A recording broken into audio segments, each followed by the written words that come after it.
비천구인 대리인 조대현 변호사입니다. 지난 기일에 재판부에서 질문하신 내용과 청구인 측에서 주장한 내용에 대해서 답변하고자 합니다. 첫째로 이 사건 비상계엄은 처음부터 반나절 계엄이었고 국민들이 경각심을 호소하기 위한 것이었습니다. 비천구인 대통령은 국회 절대다수 의석을 장악한 민주당의 국회 권력 남용과 국회의원 선거의 부정 의혹으로 인하여 국민주권의 헌법 질서가 무너질 위기에 처했는데 이를 해결할 통상적인 수단이 없다고 판단하여 비상계엄을 선포하였습니다. 비천구인 대통령은 법률 전문가이고 평생 검사로 일해왔습니다. 야당인 민주당이 국회의석의 절대 과반수 의석을 장악하고 있기 때문에 비천구인이 비상계엄을 선포하여도 민주당이 곧바로 계엄 해제 안건을 상정해서 통과시킬 것이고 이에 따라 계엄을 해제해야 할 것이라는 점을 비천구인은 잘 알고 있었습니다. 그렇다고 헌정 질서를 수호할 책임이 있는 대통령이 수수방관할 수는 없었습니다. 그래서 국회에게 위헌적인 활동을 중지하라고 경고하고 국민들에게 국가 비상사태의 실태를 알려서 경각심을 가지게 하려고 비상계엄을 선포하는 것입니다. 아울러 2023년 10월경 국정원의 보안점검 시 미흡했던 중앙선거관리위원회 전산 시스템에 대하여 조사해서 부정선거 의혹을 해결하려 했던 것입니다. 둘째로 국회에 대한 계엄 조치에 대해서 설명하겠습니다.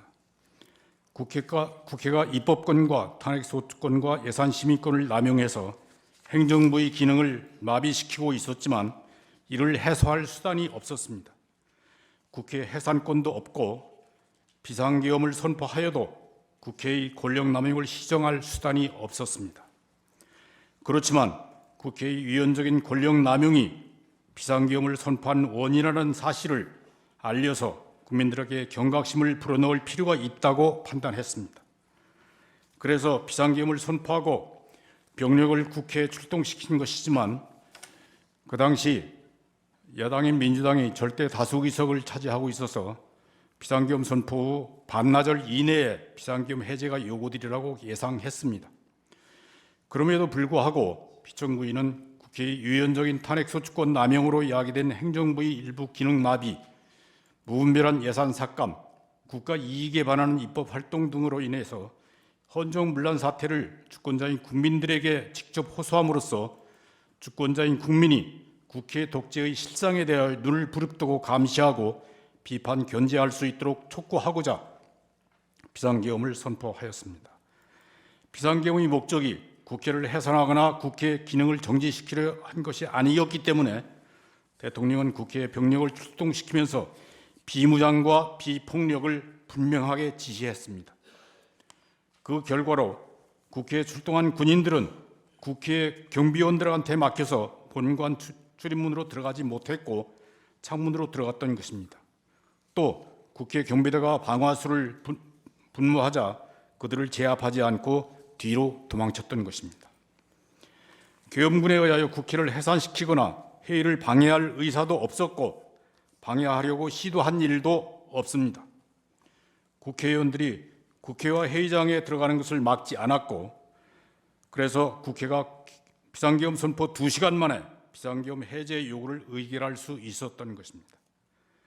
포고령에 국회 활동을 금지한다고 기재된 것은 실행할 의사도 없이 경고용으로 기재된 것에 불과합니다. 포고령에 기재된 내용을 실행할 의사도 전혀 계획도 없었기 때문에 법률 비서관에게 검토시키지도 않았습니다. 다만 야간 통행금지 부분은 국민들에게 불편을 줄 수 있으니 빼라고 했을 뿐입니다. 대통령이 비상계엄으로 국회 활동을 금지하고 비상입법기구를 만들려 했다는 주장은 터무니없는 거짓 선동입니다. 또 대통령은 국회의원 등 누구를 체포하라고 명령하지 않았고 계엄군이 누구를 체포하려고 시도하거나 체포한 일도 없습니다. 반나절 계엄이 명백히 예상하면서 무슨 일을 도모한단 말입니까? 국민들은 이 사건 비상계엄을 계명령이라고 이해하고 있는데 반국가 세력은 대통령이 비상계엄 선포를 내란죄라고 몰아서 국방 책임자들을 구속한 데 이어서 대통령까지 구속한 것입니다. 셋째로 선거 부정 의혹을 조사해서 해소할 필요성이 현저합니다. 2020년 4월 15일 제21대 국회의원 선거에서 민주당이 국회 과반수 의석을 차지했습니다. 그러나 선거 당일 투표에서 이기고 사전 투표에서 패배한 후보자들이 선거 부정을 주장해서 120여 건의 선거 무효 소송을 제기했습니다. 그리고 그 재검표 과정에서 비정상적인 투표용지가 무수히 발견됐습니다. 그런데도 대법원은 선거 부정을 인정할 수 없다고 판결하였고 중앙선거관리위원회는 독립된 헌법기관이라고 내세워서 선거 부정 의혹을 조사하지 못하게 했습니다. 그런데 국가정보원이 선거 관리 시스템 5%만 점검했는데 그 보안성이 지극히 취약해서 아무나 해킹하여 선거 결과를 조작할 수 있다고 보고하였습니다. 게다가 한국의 중앙선거관리위원회가 2013년 10월 설립한 세계선거기관협의회 AU앱이라고 합니다. 그 AU앱이 키르기즈스탄, 콩고, 볼리비아, 남아공 등 여러 나라에 한국의 전자개표기를 보급했는데 그 나라의 선거에서 부정 의혹과 폭동이 일어나고 재선거로 결과가 뒤집히는 사태가 벌어지기도 했습니다. 그리고 한국의 전자개표기 때문이라는 원성이 쏟아져 들어왔습니다. 그들 나라들은 대부분 중국의 1대1로 주변 국가들이고 중국이 중국의 국익을 위해서 영향력을 확대하고 있는 나라들입니다.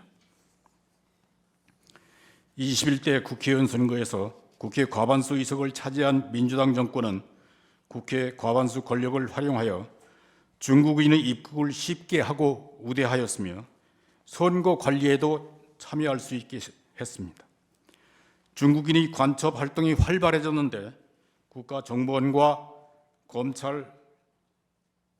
국가정보원이 간첩 수사 그리고 검찰의 수사권을 박탈해서 간첩 수사와 처벌을 어렵게 만들었습니다. 그리고 2024년 4월 20일 제22대 국회의원 선거에서도 민주당이 과반수 의석을 차지하였고 그들의 독재 현상은 더욱 심해졌습니다. 대통령이 재의 요구하여 부결된 법률안을 다시 의결하였고 탄핵 사유도 없이 탄핵 소추권을 남발하여 국가기관의 직무를 정지시켰습니다.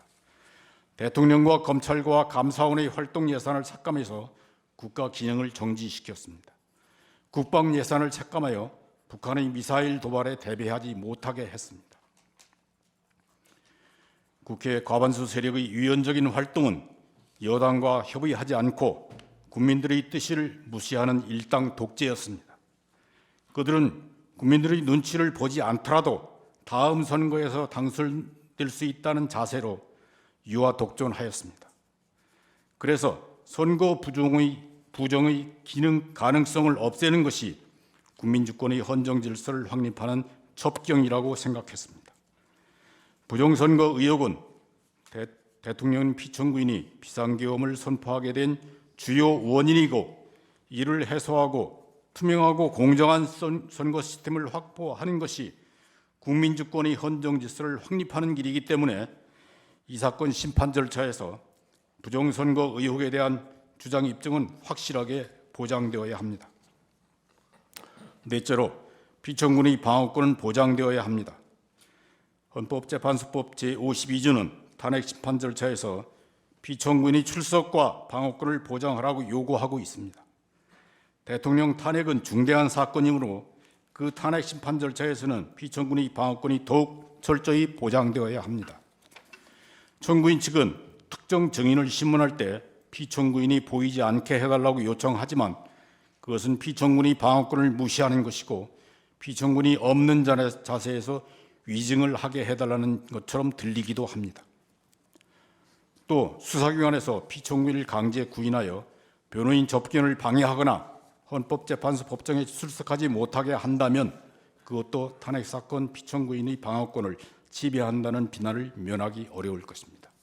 이상입니다. 감사합니다.